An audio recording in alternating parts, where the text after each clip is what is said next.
Λοιπόν, χαίρετε. Έχω μαζί μου, είναι πολύ μεγάλη τιμή. Ο Μιχάλης έχει κάνει πολύ μεγάλη δουλειά και του δίνω ένα μεγάλο μπράβο. Τον coach της Εθνικής Ισπανίας, τον κύριο Σέρτζιο Σκαριόλο. Και για να μην αφήνω τον άνθρωπο να ακούει τα ελληνικά μου, coach, thank you. Welcome to You're our show. welcome. You're welcome. You're welcome, Mike. Okay, so I know you have limited time and your time is precious. So let me ask you the first question, and that is about the EuroLeague this year, and especially about the Greek teams.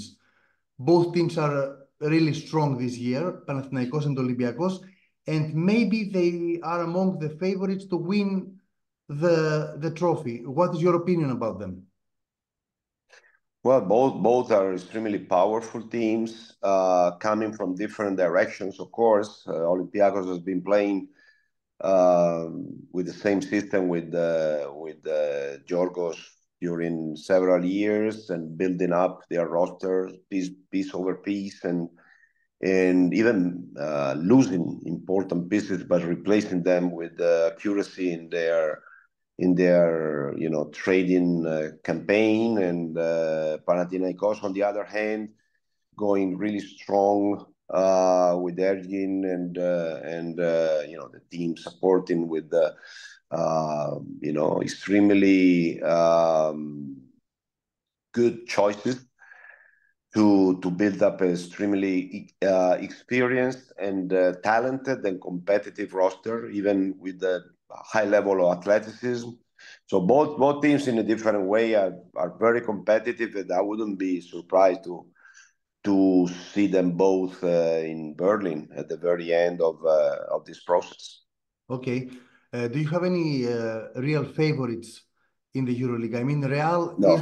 is the first team in all the regular season, but is there that first place somewhat dangerous for them to relax, like Olympiacos did last year, maybe? Listen, it's impossible. The EuroLeague taught us that any kind of prediction is really, because the teams are really close in terms of value, in terms of power, in terms of experience, and when it comes to a single game or basic two games in 2 days, in 3 days, it's extremely difficult to make any kind of prediction. I think that Real Madrid, the two Greek teams, Fenerbahce, Barcelona, and Monaco are the best teams, in my opinion. Maccabi is coming up really strong recently. I don't think at all that any other that the winner will come out of a different team beside those 5 or 6 I have named. So let's see. It's going to be interesting because the competition get better during its process. I mean, at the beginning there were many teams which were top team, very good team, which were struggling. Real Madrid started really strong. They didn't change too much. They added a player so good and so difference maker like Campazzo, but he was used to play with these guys and with that system. So they start really strong and really fast. They confirm their value, but other teams, got better during the year, and now there are several teams which are basically reaching their peak at the right time, which is playoff time. Okay. Let me ask you now about the national team of Spain, because you have been doing a fantastic job there. First of all, let me ask you about how do you find the motivation to continue there after so many successful tournaments? I mean, how does a coach find the motive to go on with the same team and not change scenery or go home to have some rest? Actually,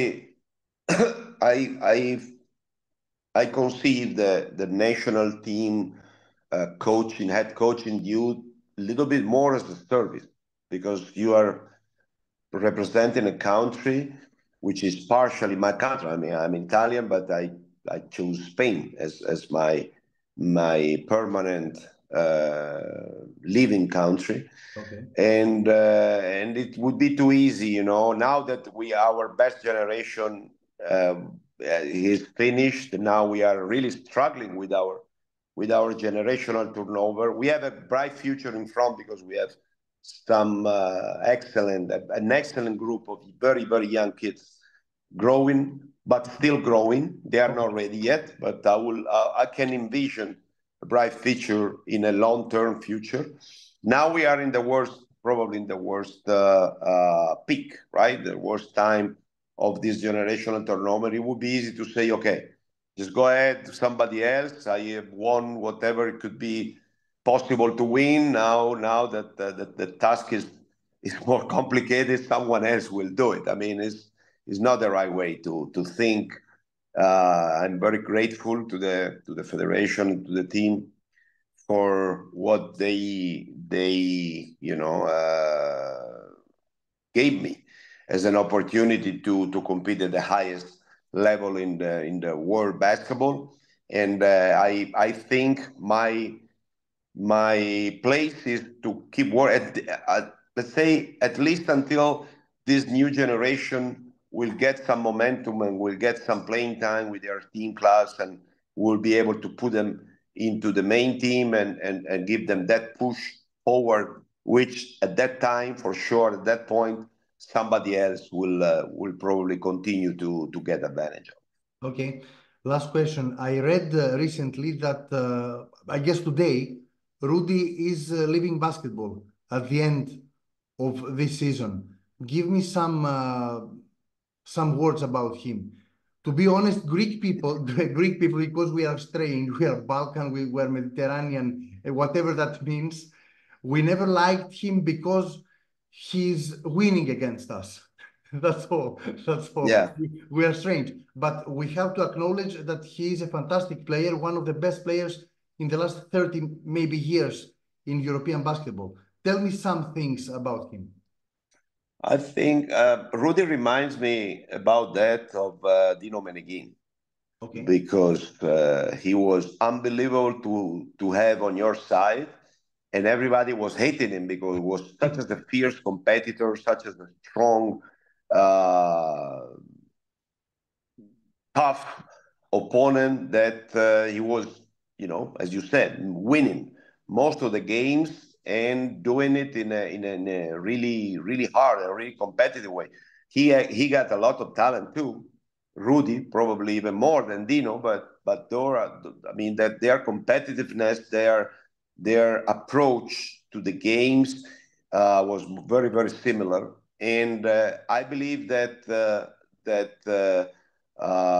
back to Rudy, there have been so very, very, very few players with that instinct of doing the right thing to win, of being talented, but at the same time being available to waste energies on defense, to be willing to guard the best opponent, to be good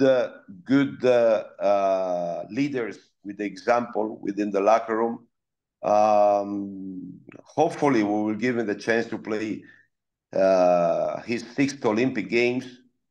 Just the data that no player ever played 6 Olympic Games give you the dimension of this guy. But we have still to reach that. We have to accomplish that. So we better don't put the car too fast and go step by step and see what will happen in the pre-Olympic.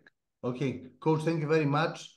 I wish you the best of luck in July in the qualifying tournament for Spain, and I appreciate your time for being with us. Thank you very much. Thank you, Mike. Take care. Good luck. Bye-bye.